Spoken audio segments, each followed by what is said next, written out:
The economy gets a lot of airtime. GDP this, inflation that, but let's get real. What matters is how the economy works for you. Can you get a job? Does it come with health insurance? If you're freelancing, are you earning enough to pay the bills? These are the questions millions of Americans ask themselves every day. And yet, over the past 4 years, it feels like we've been running on a treadmill. The media keeps telling us how great things are, record low unemployment. The economy is booming. But if that were true, why are so many people working 2 or 3 jobs just to get by? Why is rent so unaffordable? Why are families choosing between gas for the car and groceries for the week? How is this happening in an economic boom? Make it make sense. The truth is, the numbers they throw at us don't reflect reality.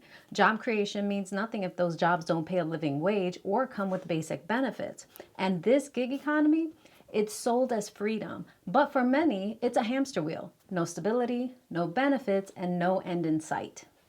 Let's break it down. Imagine you're a delivery driver for one of these gig apps. You're working 12-hour days, driving hundreds of miles just to make ends meet. But guess what? There's no health insurance if you get sick, no retirement savings for your future, and if gas prices spike, half your paycheck goes into your tank. Now multiply that by millions. That's the reality for so many Americans today. The gig economy isn't freedom, it's a last resort for many. And that's why Trump's team gets it. Tim Dunn at Commerce and Lori Chavez de Remmer at Labor are focused on fixing this. They understand that businesses need support to grow and workers need stability to thrive. They're just not here to talk, they're here to deliver results. And let's talk about tax cuts for tip workers. Some elites call them insignificant, but they're clearly out of touch with reality. For a server working double shifts, that little bit extra in their paycheck is the difference between paying rent or facing eviction. For a single mom, it's gas money to get her kids to school.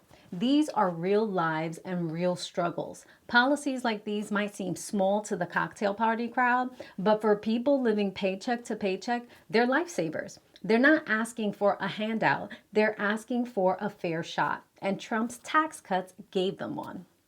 So what's the takeaway? The job market and economy aren't just numbers. They're about real people. They're about whether families can keep the lights on, whether workers can get ahead, and whether this country works for everyone, not just the elites. Trump's team is stepping up to tackle these challenges. They're not just here to patch up the system, they're here to rebuild it. And that's what we need. Jobs that pay a living wage, policies that put workers first, an economy that lets everyone thrive, not just survive. But this fight isn't just on them, it's on us too. Stay informed, stay vocal, and stay involved, because together we can make sure that the economy works for all of us, not just those at the top.